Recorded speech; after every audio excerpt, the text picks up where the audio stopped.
Perkenalkan, nama saya Muhammad Al-Kadri S. Alimin, Tambuk F55118175. Dan perkenalkan, nama saya Ramadandi, Stambuk F55118156. Perkenalkan, nama saya Nurul Sulistia Malapagisi, Stambuk F551181181. Perkenalkan, nama saya Wicak Nurwairi, Stambuk F551181171. Perkenalkan, nama saya Nur Laila, Stambuk F551181179. Perkenalkan, nama saya Andi Muhammad Yarafi, Stambuk F551181189. Perkenalkan, nama saya Tasya Syifa Tanzania, Stambuk F551181165. Kami dari Universitas Tadulako, Fakultas Teknik, Jurusan Teknologi Informasi, Prodi S1 Teknik Informatika akan menjelaskan mengenai game Tic-Tac-Toe. Di sini saya akan menjelaskan tentang apa itu kecerdasan buatan.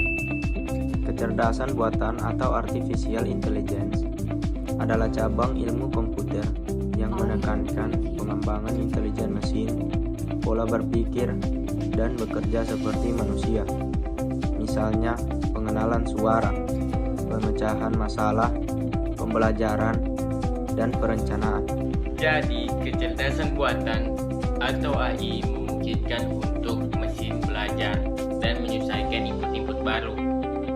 Banyak ahli dan analisis berpendapat bahwa AI atau kecerdasan buatan adalah masa depan.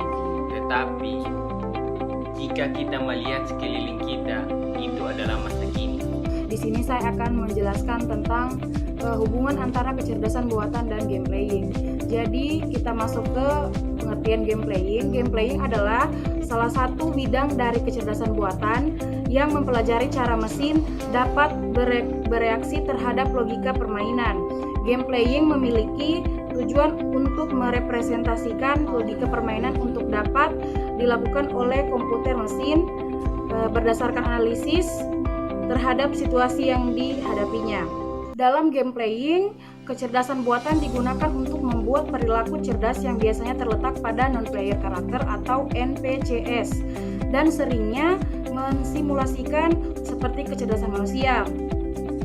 Teknik yang digunakan biasanya menggambarkan metode keseluruhan dari kecerdasan buatan. Bagaimanapun, penggunaan kecerdasan buatan pada game biasanya merujuk pada sekumpulan algoritma yang di dalamnya termasuk teknik dari teori kontrol, robotik, grafis komputer, dan pengetahuan komputer secara umum. Karena kecerdasan buatan pada game untuk NPCs dipusatkan pada penunjukan kecerdasan dan menampilkan game dengan baik, dan terdapat batasan lingkungan pendekatannya sangat berbeda dengan kecerdasan buatan tradisional. Cara curang dan usaha ekstra dapat diterima, dan pada beberapa kasus kemampuan komputer harus diturunkan untuk membuat manusia merasa adil. Contohnya adalah game first person shooter di mana kemampuan NPCs yang telah didesain mampu melebihi kemampuan manusia. Kecerdasan buatan atau AI juga mempunyai peran mengubah industri e-sport. Nah, saya sini akan menjelaskan sedikit tentang e-sport. E-sport adalah industri besar yang masih terus berkembang di dunia. Dalam perkembangannya, ekosistem ini berkembang dari kegiatan kompetitif menjadi sebuah industri kompleks yang menghubungkan unsur kepribadian manusia, hiburan, dan teknologi. Setidaknya ada 4 aspek di mana e-sport dan kecerdasan buatan saling berkaitan erat. Pertama itu penciptaan strategi permainan. Yang kedua, game kompetitif sebagai sarana training untuk mencoba kegiatan betul-betul mencoba kecerdasan buatan. Yang ketiga, meningkatkan kualitas game dan monetisasi. Nah, yang terakhir yang keempat adalah memantau customer service. Jadi di sini saya akan menjelaskan pengaruh kecerdasan buatan yang ada di dalam sebuah game. Jadi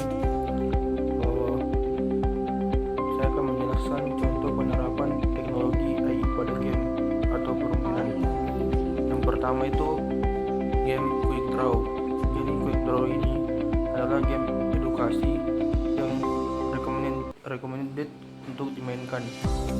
Quick Draw merupakan sebuah aplikasi permainan yang dikembangkan oleh Google Creative Lab. satu ini telah dilengkapi oleh teknologi AI.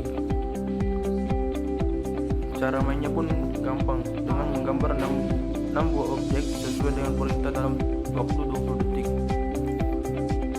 Jadi yang kedua tuh The Infinite Drum. Jadi game satu ini dikembangkan oleh Manny Tan dan Kelly McDonald. Game ini sangat cocok bagi yang gemar mainkan musik. The Infinite Drum adalah pilihan tepat bagi siapapun yang ingin menciptakan ketukan dan suara musik indah. Tempo juga dapat disesuaikan dengan keinginan penggunanya. Jadi yang ketiga itu Giorgio Game. Jadi Giorgio Game ini sama seperti Infinite Drum. Giorgio Game juga merupakan game tema musik lainnya. Game satu ini dikembangkan oleh Eric Rosenbaum dan Yotam Man. Pengguna bisa menciptakan lagu bersama Giorgio Game dengan cara mengambil gambar objek melalui kamera smartphone atau laptop. Selanjutnya, Giorgio akan menyebutkan objek apa yang dia lihat dan apa yang deskripsikan dalam bentuk musik rap. Jadi kurang lebih seperti itu cara kerja dari game berbasis AI. Di sini saya akan menjelaskan algoritma yang digunakan pada game ini. Algoritma yang digunakan pada game ini yaitu algoritma Minimax. Algoritma Minimax menggunakan metode DFS atau Depth First Search, yaitu adalah suatu metode penelitian pada sebuah pohon dengan menelusuri satu cabang sebuah pohon sampai menemukan solusinya. Pencarian dilakukan pada satu node dalam satu level yang paling kiri dan dilanjutkan pada level kanan.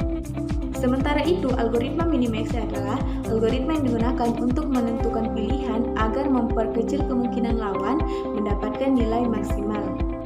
Dalam game ini melibatkan dua pemain. Algoritma Minimax bekerja secara rekursif dengan mencari langkah yang akan membuat lawan mengalami kerugian minimum. Semua strategi lawan akan dihitung dengan algoritma yang sama dan seterusnya. Dan di sini saya akan menjelaskan tentang masalah pada pencarian tic-tac-toe. Nah, yang masalah pertama itu ialah initial stage, di mana initial stage itu keadaan papan, letak X dan O, serta apakah masih ada daerah yang kosong.